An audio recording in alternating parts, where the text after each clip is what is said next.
বাংলাদেশকে পরিবর্তন করে ন্যায় বিচারপূর্ণ সমাজ গঠনের জন্য তারা সংগ্রাম করেছিল। তারই ফল হিসেবে কিন্তু আগামী নির্বাচন এখন আসতেছে। আজকে হলো 9 তারিখ, 10, 11, 2টা দিন মাঝখানে আছে। এদিনেই আমাদের ভোট দিতে হবে দাঁড়িপাল্লা মার্কায় ইনশাআল্লাহ। দাঁড়িপাল্লা মার্কায় কেন আমরা ভোট দেব? আমরা বিশ্বাস করি যে পৃথিবীতে মানুষের তৈরি করা কোনো আইন, কোনো মতবাদ মানুষের জীবনে শান্তি আনতে পারে না। আমরা যারা আল্লাহকে বিশ্বাস করি, রসুলকে বিশ্বাস করি, কিতাবকে বিশ্বাস করি, পরকালকে বিশ্বাস করি, আখিরাত, তাকদীর, এসব মৌলিক 7টি বিষয়কে যারা বিশ্বাস করি, তাদের এটাও বিশ্বাস করতে হবে যে তিনি আমাদের সৃষ্টিকর্তা, তিনি আমাদের রব, তিনি আমাদের প্রতিপালক। আমরা পৃথিবীতে তাকে ছাড়া কাউকে রব মানব না, কাউকে ইলাহ মানব না। তিনি আমাদের আইনদাতা, তিনি আমাদের হুকুমদাতা, তিনি আমাদের শাসনকর্তা, তিনি আমাদের হায়াত মৌতের মালিক, তিনি ভালো মন্দের মালিক। তার কাছেই সাহায্য চাওয়া যায়, তার উপরেই ভরসা করা যায়। পাপরিকা আর মেক্সিকান মশলার মাইন্ড ব্লাস্টিং ফ্লেভারে ডিটোস পার্টি হবে জোস যদি থাকে ডিটোস।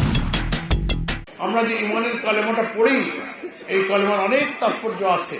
আমরা বলি যে লা ইলাহা ইল্লাল্লাহু মুহাম্মাদুর রাসূলুল্লাহ সাল্লাল্লাহু আলাইহি ওয়াসাল্লাম। নেই কোনো ইলাহ, নেই কোনো মাবুদ, শাসনকর্তা, হুকুমদাতা, রিজিকদাতা, সৃষ্টিকর্তা, আইনদাতা ইল্লাল্লাহ, একমাত্র আল্লাহ ছাড়া। এখন আল্লাহকে সব জায়গায় যদি আমি আইনদাতা, হুকুমদাতা মানতে চাই, তাহলে তো আমার পরিবারের, সমাজে, ব্যক্তি জীবনে, রাষ্ট্রে, বঙ্গভবনে, পার্লামেন্টে, কোর্ট কাছারিতে, ব্যাংকে, অর্থনীতিতে, সমাজে, সেখানেও তো আল্লাহর আইনটা চালু করতে হবে, নাকি বলেন? আল্লাহর আইন যদি রাষ্ট্রে চালু না থাকে তো কেউ আল্লাহর আইন কিন্তু ইচ্ছা করে মানতে পারে না। আপনি যদি আইন রাষ্ট্রের সুদ চালু করে দেন, জেনা চালু করে দেন, বেপর্দা চালু করে দেন, হারাম রুজিতে কোনো বাধা না থাকে, জেনা ব্যভিচারে কোনো বাধা না থাকে, কোর্ট কাছারিতে আল্লাহর আইন বিচার ফয়সালা হয় না। কোরআন মজিদে আল্লাহ বলছেন, আউযু বিল্লাহি মিনাশ শাইতানির রাজীম, বিসমিল্লাহির রহমানির রহিম, ওমান লাম ইয়াহকুম বিমা আনজালাল্লাহু ফাউলাইকা হুমুল কাফিরুন। সূরা মায়েদার মধ্যে 3টা আয়াত একের পর এক বলা হয়েছে, ফাউলাইকা হুমুজ জালিমুন ফাউলাইকা হুমুল ফাসিকুন।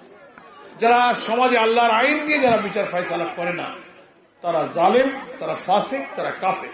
এখন আগামী নির্বাচনে যদি 300 আসনের পার্লামেন্টে আমরা আল্লাহওয়ালা, দিনদার, ইমানদার, সৎলোককে ভোট দিয়ে পার্লামেন্টে পাঠাতে পারি, ওই পার্লামেন্ট মানে হলো আইনসভা, ন্যাশনাল অ্যাসেম্বলি,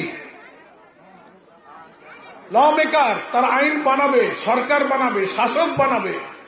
এই নির্বাচন কোন চেয়ারম্যান মেম্বারের ভোট না যে চাল গম দেবে, বয়স্ক ভাতা দেবে, একটা ঘর দেবে, রিলিফ দেবে, সেই ভোট এটা না। এই ভোটটা হচ্ছে রাষ্ট্র কারা চালাবে, রাষ্ট্রের আইন কি হবে, কে প্রেসিডেন্ট হবে, কে প্রধানমন্ত্রী হবে, এই সিদ্ধান্ত যারা নেবে তাই হচ্ছে সংসদ সদস্য। আপনার ভোটে সেই ব্যক্তি নির্বাচিত হবে। সে যদি চাঁদাবাজ হয়, সে যদি মিথ্যাবাদী হয়, সে যদি হারামখোর হয়, দুর্নীতিবাজ হয়, তো এরকম লোক 300 জন যদি ক্ষমতায় যায়, তো দেশটাও চাঁদাবাজের হবে, দেশটাও সুদখোরের হবে, দেশটাও দুর্নীতিবাজের হবে। আর যদি সৎ লোক, আল্লাহকে ভয় করা লোককে আমরা ভোট দিতে পারি, 150-এর বেশি আসন যখন আল্লাহওয়ালা লোকেরা পেয়ে যাবে, তখন সেখানে আল্লাহর দ্বীন, কোরআন এবং সুন্নাহর বিধানের ভিত্তিতে রাষ্ট্র তখন চলবে।